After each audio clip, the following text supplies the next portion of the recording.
and Woody likes the crooked cock. Fucking distributing of motherfucking this out there, bastards. I'm not going to be nice to none of you motherfuckers. He is spitting. Stay at home. Stay at home. We have nurses who are sacrificing there. We have doctors who are fucking sacrificing there. Some of you motherfuckers are just roaming on the street just like a motherfucker. They're sacrificing there. It's Okay. fucking annoying. Stay at home for God's sake, Jesus Christ. I just gonna understand what the fuck is wrong with some of you parents. Go and get your fucking kids. Grab them on their nose. Slap them. Beat them up. Grab them and beat them up. You know what? Oh no. Let me see you outside. I'll put a bullet in your ass. Let me just fucking see you out. Was his finger on the trigger? Did he have poor firearm safety? Well, the gun was unloaded. So what we've learned this evening is if we want to get this quarantine under control, we need some Maasai tribe Kenyans and some fucking Ugandan policemen. To grab them by the bring them over here, grab them by the nuts, throw them inside. Yeah, that guy may have.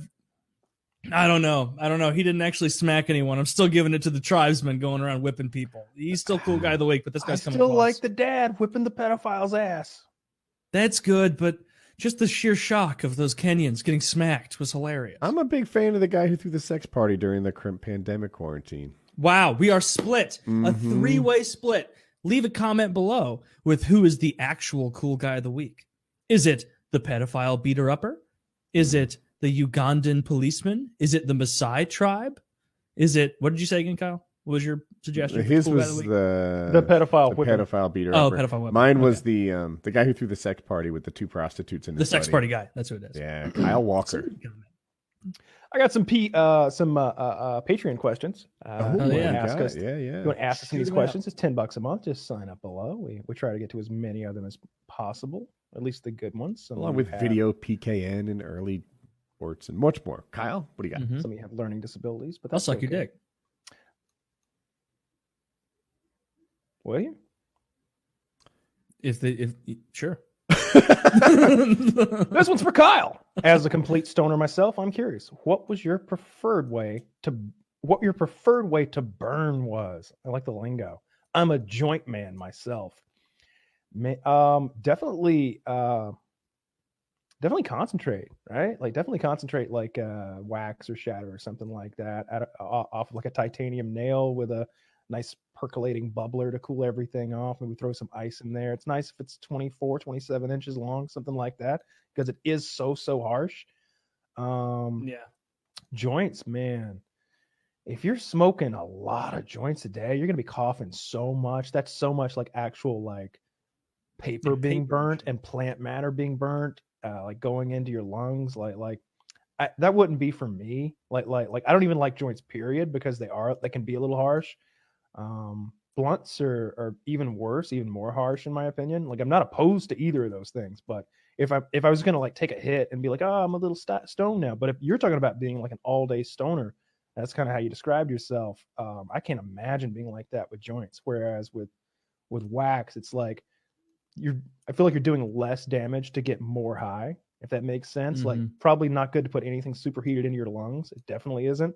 So like the safest way would obviously be to like have one of those e-vapes or something like that where it's cool going into your system, or do edibles. But I like to smoke, and I really like concentrate, because you're getting so much bang for your buck, so much bang for like the discomfort, because it's pretty uncomfortable like taking a hit of that stuff if you're not really used to it. You're gonna cough a lot. Your eyes are gonna be pouring tears. Is the way to go. I think you're all being kind of lightweights. That's why I inject my marijuana plants. And just fucking throw them in the blender, put in the magic bullet, in the blender, add some water, put them in a syringe, and it looks like hardcore. Pesto. Yeah, it looks like pesto. Yeah, you got that turkey baster syringe, just filling it up with pesto. If you're not doing the risky thing about what Kyle's like, injectable devil's lettuce, then not necessarily risky, but like if you like, I have friends who smoke nothing but those like hyper concentrated pens. Yeah, where you put wax in there and then it like melts it down and you take a puff. And they are like if they're at a party or something and someone's like, dude, I got a joint, or, oh, I'm going to pack a bowl with flour. they'll literally be like, yeah, no, I'm not going to waste your weed because my tolerance is so high that I would need to smoke all of that and probably 2 more to get where I need to go. And so that seems like for that reason, it seems like the optimal thing to do is just smoke flower out of glass.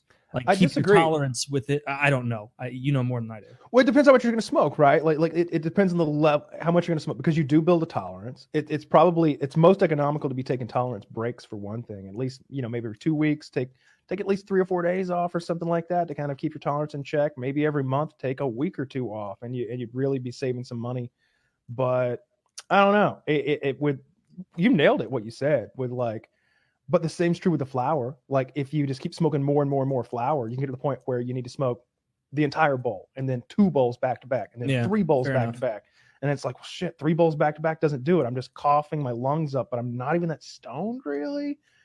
I don't know. With the concentrate, you're smoking like 90 something % pure THC, and you can decide how much you want. Get your dabber and just put a twirly. You can put a fucking gram on that motherfucker and just keep going and going and going, and that's gonna get anybody high. The look of a dab rig, especially with that torch on it, yeah, very intimidating. It's a little intimidating to someone who's like, I kind of like just regular pot. Just, you were like regular kind, not the really scary kind with the torch.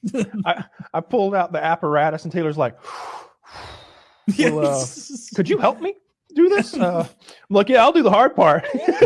Kyle literally did. We were on that trip, and he pulled out this fucking, Rube Goldberg machine that's to hook up, and I had to have him help me out with it in Colorado, where I was just like, I don't know what to do, but I know I'm gonna get. And it was one of those. I still remember. I remember because you were telling me now don't hit this like you would a bong, and you started putting it in there, and I started hitting it like I would a bong, and you're like, okay, maybe a little too much, maybe a little too much. Then I hit that, and that was the hit. That we went back, we sat at that folding table, and we got our magic cards out, and that was when fucking maybe Chiz asked me what trample meant, and I had that slow down brain thing where I'm like, it means that the damage runs over whatever the toughness of the creature attacked is. And in my head, it was that slow. And then like a movie, like in Saving Private Ryan, when he's walking around picking up the arms, and then something goes, yeah, snaps back to reality. Then I was good to go. It was like, man, that was pretty neat. You just have to push past the beach. We gotta get off the beach. That's what it was. And then once I was off the beach, I was like, okay, now I'm feeling wonderful, and I can do what I need to do. But that was